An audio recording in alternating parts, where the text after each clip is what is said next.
Today on Geek Devotions, we're continuing our series on Who Dunn It Month with a special guest, Josh Burkey from Victims and Villains. And let me tell you guys, today it's going to be a bit of a scream. That being said, I remind you guys, we do have our competition going on right now where we have all these rules that we've been putting out every single week. And the cipher is going to be at the end of this week's episode, so make sure you stick around to check it out. That being said, let's get into this.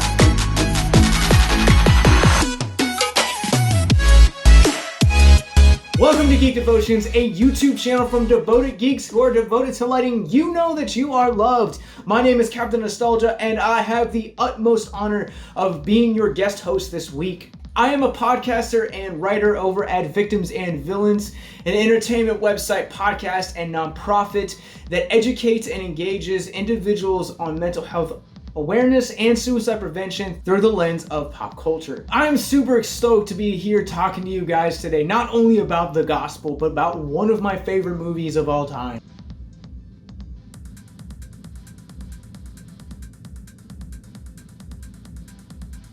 This past spring, I had the chance to show my wife this trilogy for the very first time, and spoiler warning, my wife does not do horror at all.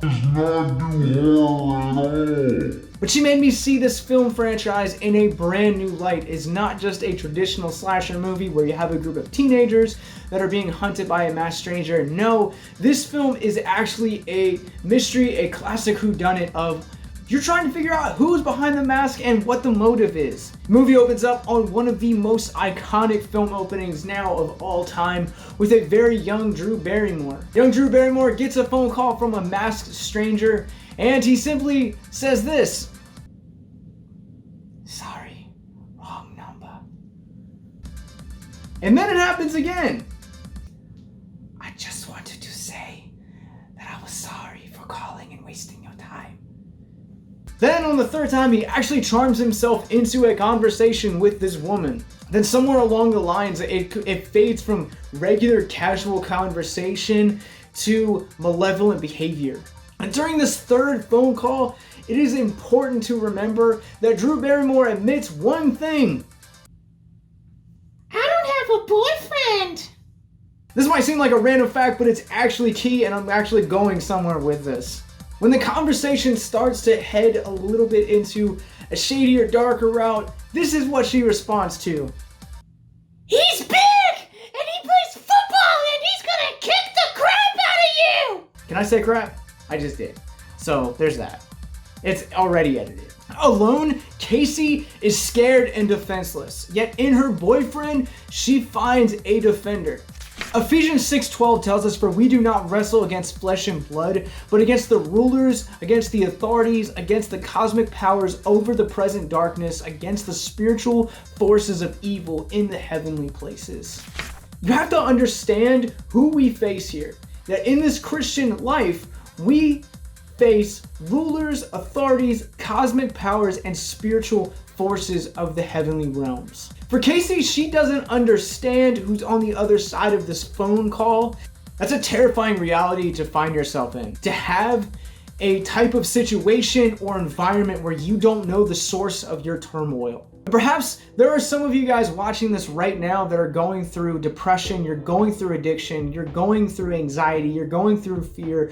Maybe even there's a select few of you right now that are going and are watching this right now and you're considering suicide. Understand that there is hope. And if you are in Christ, if you take up identity in Him, then there may be a chance that that what you're feeling and the turmoil of your season, it may be one of these forces that Paul references here in Ephesians. Only 2 verses earlier, Paul tells the church in Ephesus to be strong in the Lord and in the strength of His might. We need to understand that on our own, that we cannot conquer these enemies, that we cannot overcome the rulers, the authorities, the cosmic powers, and the spiritual forces of the heavenly realms.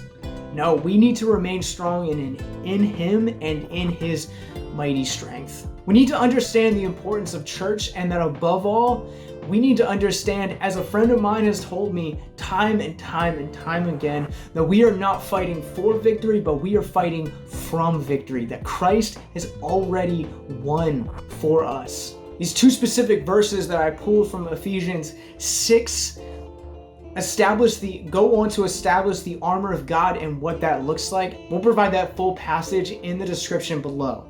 Paul tells us right in the middle of these two verses here in Ephesians of remaining strong in Christ and who our enemy is. He gives us the reason as to why we should be not only familiar, but put on the armor of God every day. And it is simply to stand against the schemes of the devil. And while there is a heavy weight to the fact that there is an enemy of our soul and that this life of Christianity isn't always the easiest, take heart. Jesus has overcome the world. He's big and he's defeated death, and he's going to vanquish the enemy once and for all. Colossians 2:15 tells us that he disarmed the rulers and authorities and put them to open shame by triumphing over them in him. In this chapter specifically, Paul is addressing the church in Colossae, and he is emphasizing the importance of understanding your value and your worth in Christ. That he has made you alive, and in the process, he is giving you victory. Our God is big. Revelation 1:18 tells us that he holds the key to hell and the grave. Romans 6:9 tells us that Christ holds the power and that death no longer has mastery over him. And above all, Jesus himself said that, "Take heart, for I have overcome the world." Jesus has given us the tools and authority necessary to overcome things like depression, anxiety, and a number of other things which attempt to cause a separation between us and the Father. And I want to encourage you guys in this to really know your enemy and recognize that Christ not only has the final authority, but that he has given us dominion over these things. That through him we can in fact take heart because he has overcome the world. Paul tells us in 2 Corinthians that we do not wage war as the world does. The weapons of our warfare destroy strongholds. We are victorious in him, and you are victorious because of what he has done. Hey, thanks so much, Josh, for doing this week's episode. We really appreciate it, and we hope you guys watching enjoyed it also. Hope you were encouraged and challenged by it. I want to encourage you guys to check the links down below to check out Josh's podcast, his website, and his YouTube channel that he just recently started up. That being said, I know what you guys are waiting for. You guys are waiting for the clue. The clue, all right? So I'm going to put the clue up on the screen right now. Poof. Right there, you see it? There's the cipher.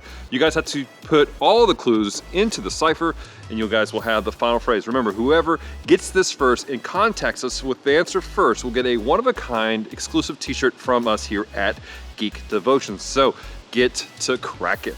That being said, I want to encourage you guys to check out all of our social media on Facebook, Instagram, and Twitter. Just look for Geek Devotions. Also, check us out on Twitch. We've been doing some stuff on Twitch a little bit more.